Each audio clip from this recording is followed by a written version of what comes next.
Take a shower. I sat on the couch thinking how I should act tomorrow. Be casual, Kevin said. But what did that even mean? Stella came out of the shower, her hair still wet. Do you have to work late tomorrow? She asked. No, I finished my project. That's great. We could have a proper dinner then. She toweled her hair. I'm going to get a trim tomorrow after work. Rambutmu terlihat bagus, ucapku tiba-tiba. Dia tertawa. Seorang gadis selalu ingin tampil sebaik mungkin. Lagi pula, rambutku sedikit bercabang. Aku tidak tahu banyak tentang hal itu, tapi kupikir dia terlihat cantik apapun keadaannya. Aku tidak berani mengatakannya dengan lantang. Ngomong-ngomong, aku sudah menemukan apartemen, katanya tiba-tiba. Hatiku langsung ciut. Secepat ini? Ya, rekan kerja merekomendasikannya. Lebih dekat dengan kantorku dan sewanya terjangkau, katanya. Aku akan melihatnya akhir pekan ini. Jika bagus, aku akan mengambilnya. Bagus sekali, tapi aku akan merindukan tempat ini, katanya sambil melihat sekeliling ruang tamu. Sebenarnya sangat menyenangkan tinggal di sini. Kamu boleh tinggal, kataku lagi. Aku tidak keberatan. Dia menggelengkan kepalanya. Kesepakatan tetap kesepakatan. Aku bilang, aku akan keluar sebelum akhir bulan. Ini bukan tentang mengambil keuntungan. Aku tahu niatmu baik, dia menyelah. Tapi kita perlu menetapkan batasan. Aku terdiam. Batasan? Kata itu terasa seperti tembok di antara kami. Aku mau mengeringkan rambutku, katanya, lalu menghilang ke kamarnya. Aku tetap di sofa, perasaan hampa di dadaku. Dia menemukan tempat, dia akan segera pergi. Mungkin hanya ini yang akan ada di antara kami. Malam berikutnya, Stella dan aku pergi ke restoran bersama. Kevin dan sabara perempuannya, Chloe, sudah ada di sana. Chloe bersama seorang pria berkacamata yang kupikir adalah pacarnya. Ini adikku Chloe dan pacarnya Mark. Kevin memperkenalkan mereka. Ini Stella dan ini Ethan. Kami semua menyapa. Chloe ceria dan langsung mulai mengobrol dengan Stella. Stella, trik contouring yang kau ceritakan padaku itu benar-benar mengubah segalanya. Semua temanku bertanya apa yang kulakukan berbeda. Aku senang itu berhasil untukmu, kata Stella sambil tersenyum. Kulitmu luar biasa. Produk apa yang kau gunakan? Mereka berdua mulai mengobrol tentang produk kecantikan. Mark sepertinya tidak tahu harus berkata apa. Jadi dia, Kevin dan aku mengobrol tentang video game. Makan malam itu meriah dan menyenangkan. Setelah itu Chloe dan Mark pergi, mengatakan mereka akan menonton film. Kami bertiga berjalan bersama di jalan. Terima kasih untuk malam ini, kata Stella. Chloe sangat menggemaskan. Dia cerewet sekali, Kevin tertawa. Kuharap dia tidak membuatmu bosan bicara. Tidak sama sekali, aku sangat menyukainya. Ketika kami sampai di stasiun kereta bawah tanah, jalur Kevin berubah arah. Aku pergi, katanya. Kalian berdua selamat malam. Sekarang hanya tinggal aku dan Stella. Pintu masuk stasiun ramai. Lampu neon kota tampak kabur di sekitar kami. Aku sangat menikmati malam ini, kata Stella. Aku juga, aku menatapnya. Jadi kapan kamu akan melihat apartemen akhir pekan ini? Sabtu pagi, katanya. Seorang rekan kerja akan ikut denganku. Kamu mau ikut? Tidak, tidak apa-apa. Kamu harus istirahat akhir pekan ini, katanya sambil tersenyum. Kamu sudah bekerja sangat keras. Kereta tiba dan kami naik. Tidak terlalu ramai. Kami duduk bersampingan. Dia melihat ponselnya dan aku melihat pantulan kami di jendela. Apakah tidak masih akan tetap berhubungan setelah kamu pindah? Tanyaku tiba-tiba. Dia mendongak kaget. Tentu saja, kita berteman. Berteman, kata itu membuatku merasa sedikit lebih baik, tetapi tetap saja. Itu belum cukup bagus, kataku. Ketika kami sampai di halte kereta, kami berjalan pulang bersama. Malam itu gelap. Lampu jalan memancarkan bayangan panjang di belakang kami. Aku berjalan di sisi luar, lebih dekat ke jalan agar dia bisa berjalan di sisi dalam. Kamu selalu perhatian, katanya. Itu sudah kebiasaan. Apakah kamu seperti ini dengan mantan pacarmu? Aku berpikir sejenak. Kurang lebih. Mereka pasti sangat bahagia, katanya. Kami putus, jadi aku tidak akan mengatakan itu. Dia terdiam sejenak. Maaf, seharusnya aku tidak bertanya. Tidak apa-apa, itu sudah masa lalu. Ketika kami sampai di gedung kami, petugas keamanan melihat kami dan tersenyum. Pasangan muda itu pulang terlambat lagi. Wajahku memerah dan aku hendak mengoreksinya. Tetapi Stella hanya tersenyum dan berkata, ya, kami harus bekerja lembur di lift. Di lift aku bertanya, kenapa kalian tidak mengatakan apa-apa tentang apa? Katanya sambil menekan tombol untuk lantai kami. Dia hanya basa-basi. Akan lebih canggung jika aku mengoreksinya. Kurasa ketika kami kembali ke apartemen, Stella bilang dia lelah dan pergi mandi. Aku duduk di ruang tamu memikirkan apa yang dikatakan satpam itu. Pasangan muda itu. Perasaan aneh menyelimutiku. Bagaimana jadinya jika kami benar-benar pasangan? Aku menggelengkan kepala mencoba menghilangkan pikiran itu. Stella keluar dari kamar mandi dan melihatku menatapnya. Apa yang kau pikirkan? Tidak ada. Aku berdiri. Aku akan mandi. Oke, di kamar mandi aku mengambil keputusan. Aku harus mengatakan padanya bagaimana perasaanku sebelum dia pindah. Dia sudah,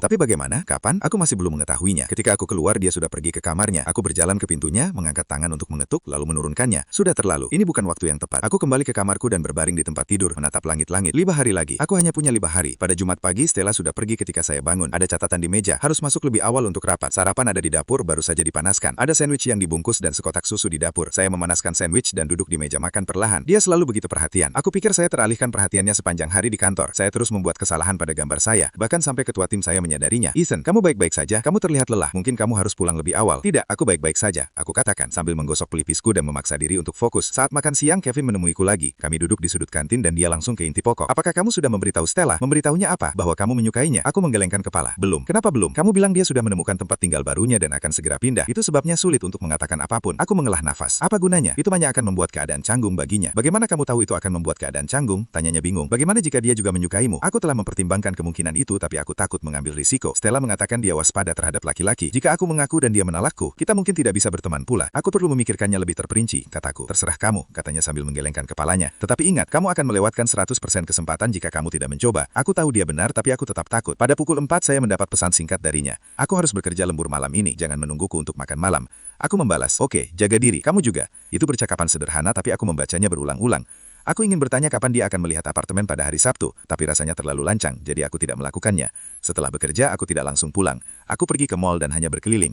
Aku melewati toko perhiasan dan melihat kalung di etalase. Itu adalah rantai perak. Sederhana dengan liontin kecil berbentuk bintang. Itu akan terlihat sempurna padanya, pikirku. Seorang pramuniaga datang menghampiri. Ada yang bisa saya bantu, Pak? Kalung itu? Aku menunjuk ke etalase. Itu koleksi Starlight terbaru kami. Sangat populer, katanya sambil mengeluarkan kalung itu. Apakah Anda ingin melihatnya lebih dekat? Aku memegang kalung itu di tanganku. Liontinnya didesain dengan rumit dengan garis-garis halus yang terukir di bintang itu, membuatnya berkilau di bawah cahaya. Aku akan membelinya, kataku. Setelah membelinya, aku langsung menyesalinya. Terlalu mahal, terlalu mencolok. Akankah dia menerimanya? Akankah dia berpikir aku punya maksud tersembunyi? Tapi aku sudah membelinya. Sudah jam 8 ketika aku sampai di rumah.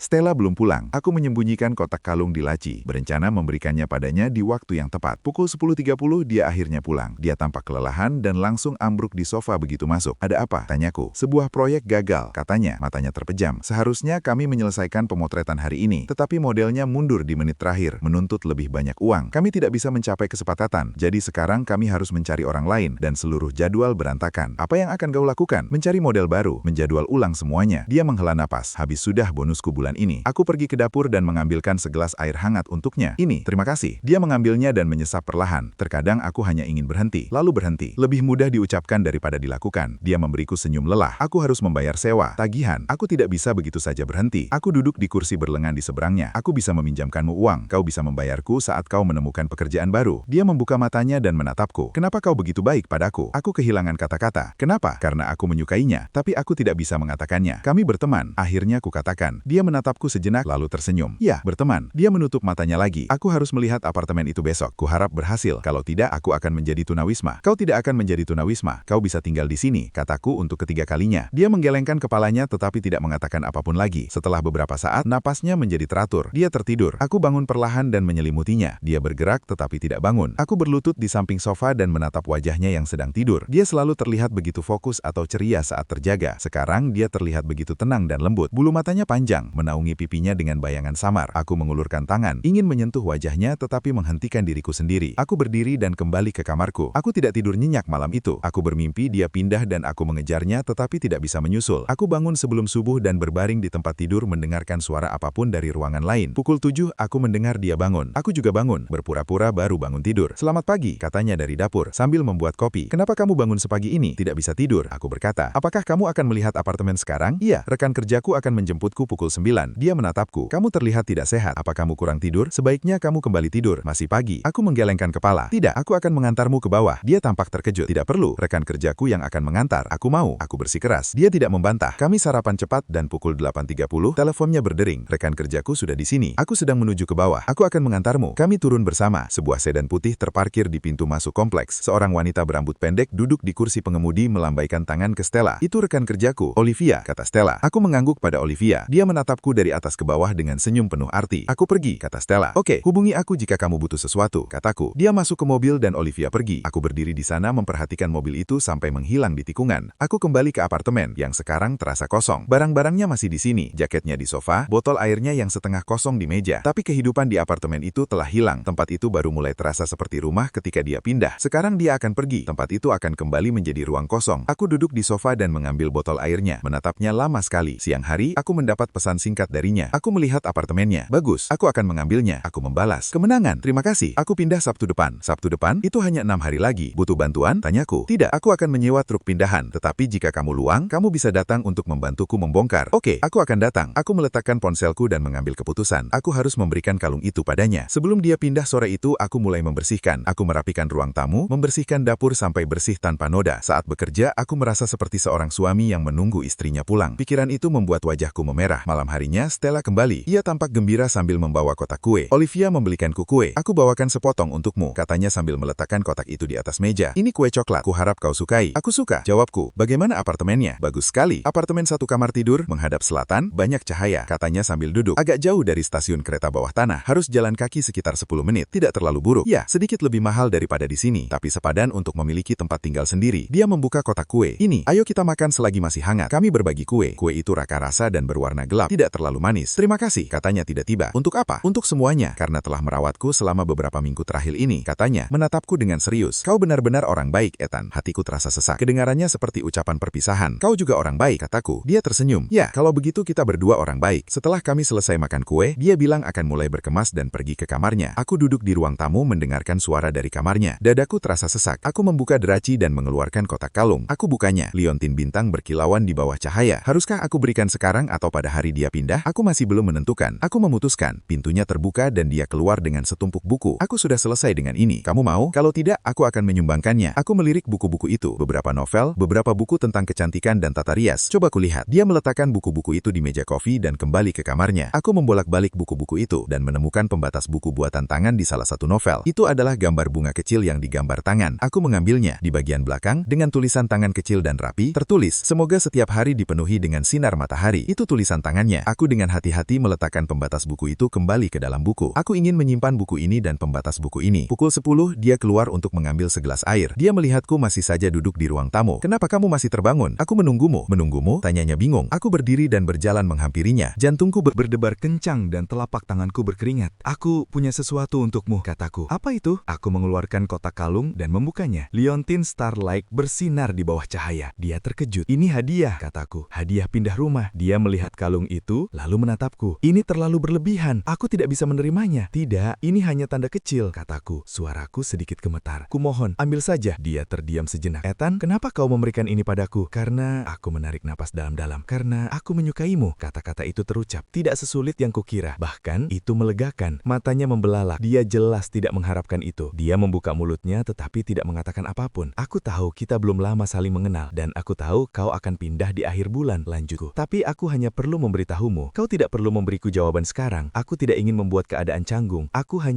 tidak ingin menyesal." Satu-satunya suara di ruangan itu adalah detak jam. Dia menatap kalung itu, jari-jarinya menelusuri tepi kotak. "Ethan," akhirnya dia berkata, Aku butuh waktu untuk berpikir." "Oke," aku mengangguk. "Santai saja, tidak perlu terburu-buru." Dia mendongak menatap mataku. "Terima kasih sudah memberitahuku, dan terima kasih atas hadiahnya." Dia mengambil kotak itu untukku. "Untuk sekarang, aku terima ini, tapi ini terlalu banyak. Aku tidak bisa menerimanya begitu saja. Nanti saat aku pindah, aku juga akan memberimu hadiah." "Baiklah, kalau begitu aku mau tidur," katanya. "Selamat malam." "Selamat malam." Dia kembali ke kamarnya dan menutup pintu. Aku berdiri di sana. Berbagai emosi berkecamuk di dalam diriku. Dia bilang dia butuh waktu untuk berpikir. Itu bukan penolakan langsung. Masih ada harapan. Aku kembali ke kamarku dan berbaring di tempat tidur, memutar ulang adegan itu di kepalaku. Aku sudah mengatakannya. Akhirnya, aku mengatakannya. Apapun yang terjadi, aku tidak akan menyesalinya. Kamarnya sunyi. Dia mungkin juga sedang berpikir. Apa yang dia pikirkan? Akankah dia menerimaku atau menolakku? Aku tidak tahu. Yang bisa kulakukan hanyalah menunggu. Dan aku tahu, ini akan menjadi malam yang panjang. Keesokan paginya, aku bangun pagi-pagi. Aku membuat sarapan dan duduk di meja menunggu Stella keluar. Pukul 7.30, pintunya terbuka. Dia mengenakan piyama, rambutnya berantakan dengan lingkaran hitam samar di bawah matanya. Sepertinya dia juga tidak tidur nyenyak. "Selamat pagi," kataku, mencoba terdengar santai. "Selamat pagi," jawabnya sambil duduk. Aku menawarkan segelas susu padanya. Kami makan dalam diam. Suasananya sedikit tegang, berbeda dari biasanya. "Apakah kamu punya rencana hari ini?" tanyaku. "Aku harus bekerja. Kita harus menyelesaikan sebuah video," katanya. "Kamu juga, tapi aku seharusnya selesai sore ini." Oh, kami kembali terdiam. Aku ingin mengatakan sesuatu, tetapi aku tidak tahu harus berkata apa. Dulu, kami bisa berbicara dengan mudah, tetapi sekarang rasanya seperti ada tembok di antara kami. Setelah sarapan, dia pergi bersiap-siap. Aku membereskan meja, perutku dan rasa cemasku. Dia masih berpikir. Dia belum memberiku jawaban. Ketika kami pergi, kami menunggu lift bersama. Lift itu turun dari lantai atas, kosong seperti semalam. Aku mulai berkata, tapi pintu lift terbuka, dan tetangga kami, seorang wanita yang lebih tua, masuk dengan keranjang belanjaannya. "Selamat pagi, Ethan." "Selamat pagi, Stella," katanya riang. "Kita berangkat kerja bersama lagi." "Yah," gumamku. "Aku iris kelahi pada kalian anak muda, selalu bersama," katanya sambil tersenyum. "Aku berharap anakku setengah perhatian sepertimu, Ethan." Stella tersenyum, tapi tidak mengatakan apa-apa. Aku merasa canggung, tapi juga sedikit senang. Ketika kami sampai di lantai pertama, wanita itu pergi. Saat kami berjalan keluar gedung, Stella berkata, "Soal tadi malam, aku masih memikirkannya. Bisakah kau memberiku waktu?" "Oke," aku mengangguk. "Sudah kubilang tidak perlu terburu-buru. Terima kasih atas pengertianmu," katanya, menatapku. "Aku hanya perlu memastikan beberapa hal." "Aku mengerti." Kami berpisah di stasiun kereta bawah tanah. Aku memperhatikan dia berjalan pergi. Perasaan tidak nyaman itu masih ada di dadaku, tapi lebih baik daripada kemarin. Setidaknya dia tidak menghindariku atau bersikap dingin. Di tempat kerja, aku memaksa diri untuk fokus. Aku harus menyelesaikan detail lingkungan baru, dan itu tugas yang besar. Saat makan siang, Kevin datang menemuiku, dan pertanyaan pertamanya adalah, "Apakah kamu sudah memberitahunya?" "Aku sudah." Dan dia bilang dia butuh waktu untuk berpikir. Kevin memantapkan tangannya di meja. "Itu pertanda baik. Jika dia tidak tertarik, dia pasti akan langsung menolakmu." "Benarkah?" "Aku tidak begitu yakin." Tentu saja, ketika seorang gadis mengatakan dia butuh waktu untuk berpikir, itu berarti dia serius mempertimbangkannya. Analisisnya, jika dia tidak merasakan apapun untukmu, dia pasti hanya akan menganggapmu sebagai teman. Itu masuk akal. Secercah harapan muncul dalam diriku. Jadi, apa langkah selanjutnya? Tanya Kevin. Aku menunggu, kataku. Aku memberinya waktu. Aku tidak menekannya. Keputusan yang bagus, jangan terburu-buru. Dia setuju. Itu hanya akan mengacaukan semuanya. Setelah makan siang, aku kembali ke mejaku dengan perasaan jauh lebih baik. Aku membuka perangkat lunakku dan mendapati bahwa aku bekerja jauh lebih efisien daripada pagi tadi. Pukul 3, aku mendapat pesan singkat darinya. Aku mungkin harus lembur malam ini. Jangan menungguku untuk makan malam. Aku balas, oke, jaga dirimu. Kamu juga. Itu percakapan sederhana, tetapi aku membacanya berulang-ulang. Dialah yang mengirimi pesan pertama. Itu pasti memiliki arti. Saat meninggalkan kantor, aku tidak langsung pulang.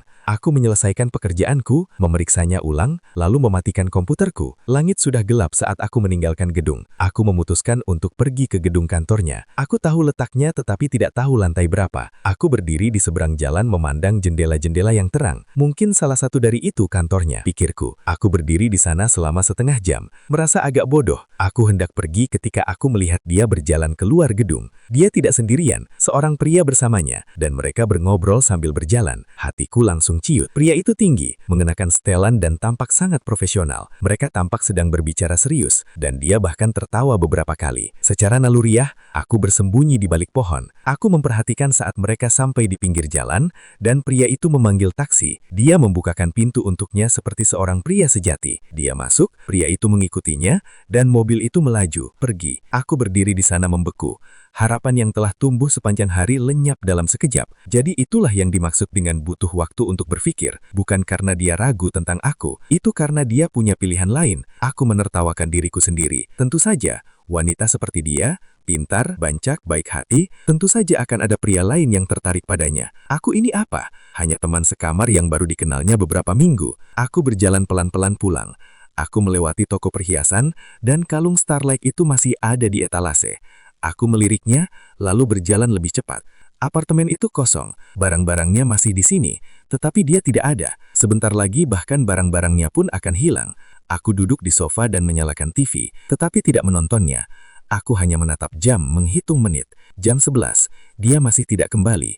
Aku ingin mengirim pesan, tapi aku tidak punya hak. Kami tidak berarti apa-apa satu sama lain. Pukul 11.30, aku mendengar kunci di pintu. Dia masuk dan tampak terkejut melihatku di ruang tamu. Tamu, kamu masih bangun? Iya, aku berdiri. Sudah makan? Sudah. Seorang rekan mentraktirku, katanya sambil melepas sepatunya. Kenapa kamu masih bangun? Tidak bisa tidur. Dia datang dan duduk di kursi berlengan di seberangku. Ethan, aku perlu bicara denganmu. Hatiku hancur. Ini dia, penolakan. Silahkan. Tentang apa yang kamu katakan kemarin, dia memulai. Aku sudah memikirkannya. Aku mempersiapkan diri. Jantungku berdebar sangat kencang sampai rasanya akan meledak dari dadaku. Dia berhenti sejenak. Aku rasa aku tidak bisa menerima perasaanmu. Aku tahu itu. Aku sudah menduganya. Tapi mendengarnya mengatakan itu tetap terasa seperti pukulan di perut. Aku memaksakan senyum. Tidak apa-apa, aku mengerti. Bukan seperti yang kau pikirkan, katanya cepat. Bukan berarti aku tidak menyukaimu, hanya saja aku belum siap untuk hubungan baru. Aku terkejut. Apa yang terjadi dengan mantanku benar-benar membuatku kacau, katanya sambil menunduk. Aku butuh waktu untuk sembuh, waktu untuk belajar mempercayai seseorang lagi. Kau pria yang hebat, pria yang sangat hebat, tapi aku tidak ingin bersamamu hanya karena aku kesepian atau bersyukur. Itu tidak adil bagimu. Aku mengerti. Dia tidak menolakku. Dia hanya menolak gagasan untuk menjalin hubungan saat ini. Aku bisa menunggu, kataku. Dia mendongak, matanya lebar karena terkejut. Tunggu. Iya, aku bisa menunggu sampai kau siap, kataku. Suaraku tegas. Berapapun lamanya, matanya berkaca-kaca. Mengapa kau begitu baik padaku? Karena aku menyukaimu, kataku. Ketika kau menyukai seseorang, kau ingin bersikap baik padanya. Tidak ada alasan. Setetes air mata mengalir di pipinya. Aku panik dan mencari tisu, tapi dia menyeka air mataku sendiri. Maaf, aku cengeng, katanya sambil terisak. Ethan, aku tidak ingin membuatmu menunggu. Itu juga tidak adil bagimu. Aku yang akan memutuskan apa yang adil bagiku, kataku. Aku memilih untuk menunggu. Kamu tidak perlu merasa tertekan. Dia menatapku lama. Akhirnya dia berkata, beri aku waktu 3 bulan. Setelah 3 bulan, jika aku masih belum siap, maka kamu harus melanjutkan hidupmu. Oke, aku mengangguk. 3 bulan, dan selama 3 bulan ini, kita masih berteman, katanya. Setelah aku pindah, kita masih bisa tetap berhubungan. Dan jika aku siap setelah 3 bulan, aku akan memberitahumu. Oke, dia berdiri. Aku mau tidur. Kamu juga harus istirahat. Selamat malam. Dia pergi ke kamarnya. Aku duduk di sofa. Harapan yang tadinya padam, kini menyala kembali. Dia bilang dia tidak menyukaiku. Dia hanya butuh waktu. 3 bulan. Aku bisa menunggu 3 bulan. Keesokan harinya adalah hari Minggu. Stella melanjutkan pengepakan, dan aku membantunya. Kami bertingkah seperti biasanya, tetapi ada sesuatu yang berbeda. Tatapan kami sedikit lebih lama, dan kata-kata kata kami sedikit lebih lembut. Buku ini untukmu, katanya, sambil menyerahkan novel dengan pembatas buku buatan tangan kepadaku. Aku melihatnya beberapa hari yang lalu. Terima kasih. Aku mengambilnya dan membukanya. Pembatas bukunya masih ada. Aku juga yang menggambar pembatas buku itu, katanya. Sekarang milikmu. Aku akan menjaganya dengan baik. Dia tersenyum dan kembali mengepak. Dia benar-benar tidak membawa banyak barang. Semuanya muat dalam 2 kotak besar. Aku benci pindah, katanya. Setiap kali aku pindah, rasanya seperti mengucapkan selamat tinggal pada sebagian hidupku. Apakah seperti itu kali ini? Tanyaku. Kali ini, dia berpikir sejenak. Kali ini, bukan perpisahan. Ini adalah awal yang baru. Aku menatapnya. Perasaan hangat menyebar di dadaku. Jika itu bukan perpisahan, maka kami masih memiliki masa depan. Malam itu, kami memesan makanan dan makan di lantai ruang tamu.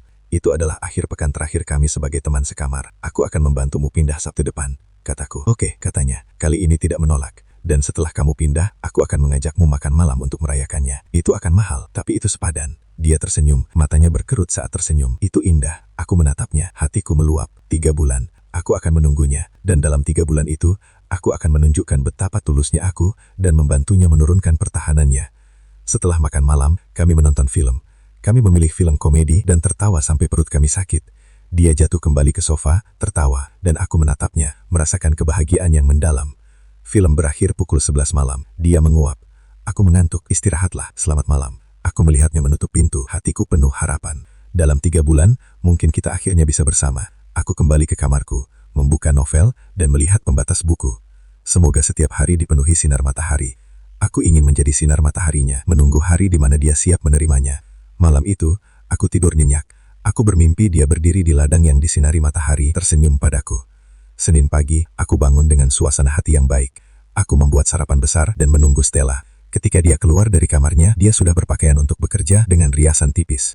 Ada apa dengan pesta ini? Sebuah perayaan, kataku. Apa yang kita layakan? Karena kita sudah bersama selama 3 bulan, kataku, sambil mendorong segelas susu ke arahnya. Dia berhenti sejenak dan tertawa. Kamu luar biasa. Luar biasa apa? Luar biasa sulit ditolak, katanya, sambil duduk. Terima kasih untuk sarapannya, sama-sama. Kami makan dan ngobrol seperti biasa, lalu berangkat kerja bersama. Tapi hari ini, suasananya jauh lebih ringan. Kecanggungan itu hilang. Di stasiun kereta bawah tanah, dia berkata, aku akan coba pulang lebih awal malam ini. Kita bisa masak. Oke, aku akan beli bahan makanan, lalu aku akan masak. Aku mengangguk dan memperhatikan dia pergi. Aku merasa hidupku penuh harapan. Di tempat kerja, Kevin langsung menghampiriku. Ada update terbaru? Dia bilang dia butuh 3 bulan. Aku bilang padanya, 3 bulan? Kenapa? Aku menceritakan apa yang dia katakan. Dia mendengarkan, lalu menepuk bahuku. Wah, kamu punya banyak pekerjaan yang harus kamu lakukan. Aku bersedia menunggu. Kalau begitu, tunggu saja, katanya. Tapi 3 bulan tidak terlalu lama. Kamu harus menunjukkan bahwa kamu serius. Aku akan melakukannya. Saat makan siang, aku pergi ke toko bahan makanan dan membeli semua makanan favoritnya. Aku tahu dia suka ikan, jadi aku membeli ikan kakap segar beserta tahu dan sayuran hijau. Aku sangat produktif sore hari itu. Bahkan ketua timku memujiku. Ethan, kamu hebat hari ini. Hanya hari yang baik, kurasa. Aku berkata dengan rendah hati. Tapi yang kupikirkan hanyalah makan malam dengan Stella malam ini. Aku bergegas pulang sepulang kerja. Dia belum pulang, jadi aku mulai menyiapkan sayuran. Pukul 6.30, dia pulang membawa sekantong buah. Aku membeli stroberi untuk hidangan penutup. Bagus. Aku mengambil kantongnya. Aku sudah membersihkan ikannya. Kamu mau memasaknya bagaimana? Kita kukus saja, sederhana dan enak. Dia mencuci tangannya dan mengenakan aplemek. Kita bekerja sama di dapur, tim yang sempurna. Aku adalah asisten koki dan dia adalah chef koki. Tak lama kemudian, kami memiliki baulu segar kukus, tahu maple, dan sayuran tumis bawang putih. Makanan sudah siap, katanya sambil melepas aplemeknya. Kami duduk berhadapan. Dia meletakkan sepotong ikan di piringku. Bagaimana rasanya? Aku menggigitnya. Enak, sangat segar. Bagus, dia juga menggigitnya. Sebenarnya aku bukan koki hebat. Aku hanya tahu beberapa masakan. Kurasa ini luar biasa. Terima kasih atas dukungannya. Kami ngobrol sambil makan. Dia menceritakan tentang masalah di tempat kerja. Seorang rekan kerja membatalkan kesepakatan di menit terakhir dan dia harus bergegas mencari pemasok baru. Terkadang kepercayaan di tempat kerja lebih rapuh daripada dalam sebuah hubungan, katanya. tapi masih ada orang yang bisa kau percayai. Dipercaya, kataku. Seperti kamu, tanyanya sambil menatapku. Ya, seperti aku, kataku serius. Aku akan menunjukkan padamu bahwa kamu bisa mempercayaiku. Dia tersenyum. Kamu sudah membuktikannya. Setelah makan malam, kami mencuci piring bersama. Aku mencuci dan dia mengeringkan. Kami adalah tim yang hebat. Aku akan merindukan ini setelah kamu pindah, kataku. Itu masih bisa tetap berhubungan, katanya. Dan kamu bilang dalam 3 bulan? Ya, dalam 3 bulan, kataku sambil menatapnya. Aku akan menunggu. Dia menunduk, fokus mengeringkan piring, tetapi aku melihat telinganya memerah. Setelah selesai, kami duduk di sofa dan menonton film dokumenter tentang bintang-bintang. Visualnya menakjubkan dan suara naratornya tenang. Lihat bintang-bintang, katanya sambil menunjuk ke layar. Bukankah matamu mirip dengan kalung yang kau berikan padaku? Mirip, kataku. Apakah itu sebabnya namamu Stella? Ya, orang tuaku yang memberiku nama itu. Mereka berharap aku akan anggun dan elegan, katanya sambil tertawa. Tapi aku tidak. Aku sama sekali tidak anggun. Aku menyukaimu apa adanya, kataku. Kau apa adanya. Kau tidak berusaha menjadi orang lain. Terima kasih. Dia bersandar di sofa. Dulu waktu kecil aku ingin menjadi astronom. Tapi kemudian aku menyadari aku payah dalam fisika, jadi aku menyerah. Aku ingin menjadi seniman komik. Kenapa kau tidak? Aku menyadari sulit untuk mencari nafkah, jadi aku menjadi seniman game sebagai gantinya, kataku. Tapi kurasa itu cukup mirip. Aku ingin melihat gambarmu suatu saat nanti. Tentu, aku akan membuat portofolio untukmu. Film dokumenter itu berakhir dan kredit bergulir. Dia menguap. Aku mengantuk. Istirahatlah. Selamat malam. Dia pergi ke kamarnya. Aku mematikan TV dan pergi ke kamarku. Aku membuka laptopku dan mulai menyusun portofolioku. Aku ingin dia melihat karyaku, melihat duniaku. Seminggu berlalu begitu cepat. Setiap hari aku membuatkannya sarapan dan setiap malam kami makan malam bersama, mengobrol dan menonton film. Kami seperti pasangan sungguhan, tetapi kami tidak pernah melewati batas. Pada Jumat malam dia berkata, aku akan pindah besok. Aku akan merindukan tempat ini. Merindukan apa? Tanyaku. Tempat ini. Dan dia terdiam, tetapi aku tahu apa yang dia maksud. Aku akan sering mengunjungimu, kataku. Benarkah? Benarkah? Asalkan kamu tidak bosan denganku. Aku tidak akan bosan, katanya sambil tersenyum. Kamu selalu diterima. Pada Sabtu pagi, truk pengangkut barang tiba tepat waktu. Aku membantunya membawa kotak-kotaknya ke bawah, sementara dia mengarahkanku. Hati-hati dengan kotak itu mudah pecah, katanya. Baiklah, aku menanganinya dengan hati-hati. 2 kotak besar dan beberapa kotak kecil. Tidak butuh waktu lama untuk memindahkan semuanya. Dia melakukan pengecekan terakhir di apartemen untuk memastikan dia tidak melupakan apapun. Let's go, she said. We got in the moving van with the driver and went to her new place. The new complex was nice, with a lot of greenery. Her apartment was on the 3rd floor, south-facing, just as she'd said. It was full of light. It's nice, right? She asked. Yeah, it's great. I helped her carry her boxes inside. The apartment wasn't big, but it was clean and cozy. She started unpacking, and I helped. Where does this go? On the bookshelf. And this? In the closet. We worked all morning and finally got everything in place. She sat on the floor, exhausted. Finally done. You worked hard, I said, handing her a bottle of water. You too. Thanks for your help. Of course. For lunch, I took her to a restaurant near her new place. We ordered a few dishes and ate slowly. So now we're neighbors, I said. Even if we're a little far apart. 4 subway stops isn't that far, she said. You can come over whenever you want. Okay. After lunch, I walked her home. At the entrance to her building, I said, I won't come up. You should get some rest. Okay, she said, nodding. Thanks for everything today. It was my pleasure. We stood there for a moment, not saying anything. Finally, she said, I'm going up now. Okay. I looked at her. 3 months. I'll be waiting. Her eyes were a little red. Okay. She turned and went upstairs. I stood there watching until her light came on. Then I left. When I got home, the apartment felt so empty. All her things were gone, but her scent was still in the air. The spot on the couch where she always sat. The cup she always used. The place on the balcony where she did yoga. I sat on the couch, took out my phone, and texted her. Are you settled in? She replied almost immediately. Yeah, just organizing. Don't overdo it. Get some rest. I will. It was a simple exchange, but it made me feel warm inside. She was still there. Our connection was still there. 3 months, I would wait for her. And in those 3 months, I would prove to her that I was someone she could trust. That night, I sent her my portfolio. A few minutes later, she replied, these are amazing. I especially love the one of the night sky. It's beautiful. I'm glad you like it. I love it. I smiled. The next 3 months would be worth the wait. The first week after Stella moved out was tough. There was no one to do yoga with in the morning. No one to eat breakfast with. When I came home at night, the apartment was dark and silent. But we kept in touch. We texted every day, talking about work, life, and everything in between. On the weekend, I went to visit her, helped her with a few things around her new apartment, and we had dinner together. The second week, she asked me to see a movie. There's a new sci-fi movie out. I heard the special effects are incredible. Sure. When? Saturday afternoon. Sound good? On Saturday, I got to the theater early. I bought popcorn and drinks and waited for her. She arrived right on time, wearing a light blue dress, her hair in a ponytail. She looked so fresh and beautiful. Have you been waiting long? She asked. No, I just got here. I handed her the popcorn. This is for you. Thanks. The movie was amazing. The special effects were breathtaking. During a tense scene, she instinctively grabbed my arm. My heart skipped a beat, but I didn't move. I just told her, hold on. When the movie was over, she realized what she was doing and quickly let go. Sorry, I got too into it. It's okay. okay, I said. It was a great movie. Yeah, definitely worth the price of admission. We went to dinner at a diner afterward. After we ordered, she said, my boss praised me today. He said, my recent ad copy has been really good. Congratulations, I said, genuinely happy for her. You're very talented. Thanks, she smiled. How have you been? Same old, same old. Overtime, revisions, dealing with clients. We're in the same boat. We both laughed. The atmosphere was easy and natural, like we were old friends, but with something more. After dinner, I walked her home. At her building, she said, want to come up for a bit? I bought some new tea. Sure. Her new apartment was very cozy. There were a few paintings on the walls, a bookshelf full of books, and a few potted plants on the windowsill. You've decorated it nicely, I said. I tried, she said, making tea. It's my own place, so I wanted it to be comfortable. The tea was jasmine. It smelled amazing. We sat on her small couch and drank. Time flies, she said. It's already a month. Yeah. I looked at her. How are you feeling? About what? About me, I said, being direct. She paused, then looked down at her tea. A lot better than a month ago. That's good. Ethan, she said, looking up. Why do you like me? We haven't known each other for long. Do you even know me? You don't have to know everything about a person to like them, I said. I like that you're real, that you're hardworking, that you have a beautiful smile.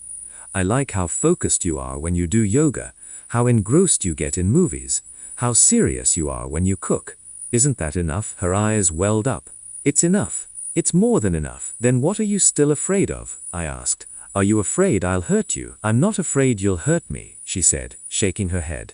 I'm afraid of myself. I'm afraid I won't be able to give my whole heart to someone again. I'm afraid I'll let you down. You won't, I said, taking her hand. I believe in you. Her hand trembled in mine. She didn't pull away. She just looked at me. Can you give me a little more time? Okay. I let go of her hand. I told you I can wait as long as it takes. After that day, we grew even closer. She started asking me out, and we spent our weekends together, grocery shopping, cooking, and watching movies. We were like a couple, but we hadn't made it official yet. The second month, she got sick. It was a bad cold, and she had a fever. She had to take 3 days off work. When I found out, I immediately took the day off to go see her. I bought medicine and soup and rushed to her apartment. She was huddled in bed, looking pale. What are you doing here? She asked, her voice weak. I heard you were sick. I wanted to check on you. I touched her forehead. You're still burning up. Have you taken any medicine? I did, but it's not working. I bought some fever reducer. Take some more. I got her a glass of water and helped her sit up to take the medicine. She took it without protest and lay back down. I sat by her bed and tucked her in. You should go back to work. I'm fine, she said. I took the day off. I'm staying with you, I said. Are you hungry? I bought soup. A little. I heated up the soup and fed it to her, 1 spoonful at a time. She ate the whole bowl. Thanks, she said. You're so good to me. Of course. I wiped her mouth. Get some sleep. I'll be here. She closed her eyes and fell asleep quickly. I sat by her bed watching her, my heart aching for her. In the afternoon, her fever broke and she was feeling a little better. She sat up in bed, leaning against the headboard, and looked at me. Are you tired? Do you want to go home and rest? I'm not tired, I said. Are you feeling better? Much better. My head doesn't hurt anymore. Good. We sat in silence for a moment. Then she said, Ethan, I think I'm starting to like you. My heart skipped a beat. Just a little? Yeah, a little more than like, a little less than love, she said seriously. But I'm still scared. Scared of what? I'm scared that this is all too good to be true, that it's just a dream and I'll wake up and it'll be over, she said. I'm scared I'll get used to you being so good to me, and then I'll lose you. You won't lose me, I said, taking her hand. I'll always be here, unless you tell me to leave. Tears streamed down her face. Why are you so good to me? Because it's you, I said, wiping away her tears. Because it's you, I want to be good. She fell into my arms and cried. I held her, gently patting her back. I knew she was finally opening up, finally letting me in. When she was done crying, she looked up, her eyes red. Ethan, can we try? Try what? Dating, she said. I'm still scared, but I want to try with you. A wave of joy washed over me. Really? Yeah, she said, nodding. But you have to promise me, if you ever stop liking me, you'll tell me. Don't lie to me. I promise, I said, seriously. I'll never lie to you. She smiled. Her eyes were still red, but her smile was so sweet. I leaned in and gently kissed her forehead. When you're better, we'll go on a proper date, I said. Okay. After that day, we were officially together. There was no grand gesture, no romantic ceremony. It just happened naturally. I started picking her up from work, and we spent our weekends together, cooking, watching movies, and just being together. It was the simple life of a normal couple, but we cherished every moment. By the third month, she had completely let her guard down. She would hold my hand in public, lean her head on my shoulder,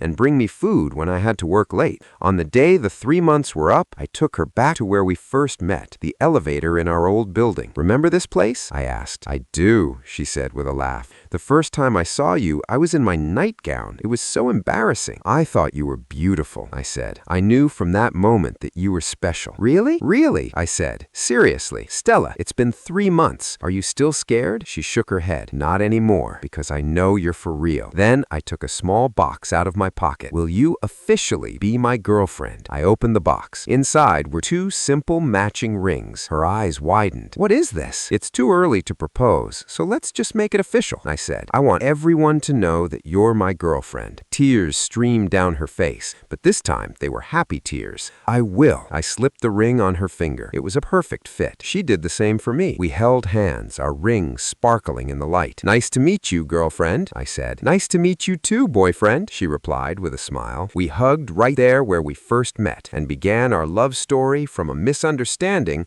to a deep love, from temporary roommates to partners for life. It was all meant to be. 1 year later, Stella and I were still together, stronger than ever. We had moved in together, not as roommates, but as a family. Our new apartment was a 2-bedroom, bigger than our old places. I had turned the 2nd bedroom into my art studio, and she had set up a small workspace in the corner of the living room. We had our own spaces, but we were still together. On Saturday morning, I woke up first. I looked at Stella, still sleeping in my arms, and my heart was full. She looked so peaceful, her eyelashes fluttering, her lips slightly parted. I got up quietly and went to make breakfast. The smell of coffee drifted into the bedroom, and she woke up. Smells good, she said, coming out in her pajamas and hugging me from behind. You're up. Go get ready. Breakfast is almost ready, I said, turning to kiss her. Okay. She let go and went to the bathroom. We ate at the table, the sun streaming through the window, warm and bright. What's the plan for today? She asked. Kevin invited us to dinner. His girlfriend is pregnant, and they're celebrating, I said. Really? That's amazing, she said happily. We need to get them a gift. Yeah, let's go to the mall after breakfast. Okay. We finished breakfast, cleaned up, and went to the mall. We held hands, just a normal couple shopping for a gift. What about this? Stella pointed to. A baby clothes gift set. It's cute, I said. Let's get it. After we bought the gift, we still had some time, so we wandered a little. We passed the jewelry store, and I pulled her inside. Remember this place? I asked. I do, she said with a smile. This is where you bought the starlight necklace. Yeah, I pointed to the display. Look, they have a new collection. In the window were a pair of matching rings. Simple, but elegant. She blushed. Do you like them? I asked. I do, she said honestly. Then let's get them. I pulled her into the store. The saleswoman recognized us. Welcome back. What can I get for you today? Those rings, I said, pointing to the window. Of course. One moment. She took them out, and Stella tried one on. It was a perfect fit. I try mine too. It was perfect. We'll take them, I said. After we paid, we left the store. Stella looked at her new ring, her heart full of sweetness. Is this an engagement ring? I said. No. The engagement ring will be more special. This is just for every day, to let everyone know you're taken. She laughed. You too, to let everyone know you're taken. I wouldn't have it any other way. For lunch, we met up with Kevin. His girlfriend Lynn was a sweet and gentle woman. She was 3 months pregnant, but it didn't show yet. Congratulations, I said, handing him the gift. Thanks, Kevin said. So, when are you two getting married? I'm about to be a dad, and you're still dragging your feet. I looked at Stella. Soon. She blushed and didn't say anything. During dinner, Kevin and Lynn shared their stories about trying to get pregnant. Stella. I looked at her, and an idea started to form in my mind. After dinner, Kevin and Lynn left. Stella and I took a walk in the park. It was autumn, and the leaves were turning yellow. The wind was a little chilly. Are you cold? I asked. No, she shook her head. Ethan, have you ever thought about getting married? I have, I said. With you? She stopped walking and looked at me. Really? Really? I said, stopping too. Want to marry you. I want to spend the rest of my life with you. Her eyes turned red. I've thought about it too, but I was afraid to say anything. Why? I was afraid you would think it was too soon, she said. We've only been together for a year. A year is enough, I said, taking her hand. Some people know each other for 10 years and still don't really know each other. We've only been together for a year, but we've been through a lot. We know each other. She nodded. Yeah. Then I took a small box out of my pocket and got down on one knee. Stella Morgan, will you marry me? She was stunned. I opened the box. Inside was a diamond ring. It wasn't a big diamond, but it was brilliant. People around us stopped to watch. watch. Some even took out their phones to take pictures, but I only had eyes for her. When did you get this? She asked, her voice trembling. A month ago, I said. I was waiting for the right moment, and I think this is it. Stella, I love you. Will you marry me? Tears streamed down her face, and she nodded vigorously. Yes,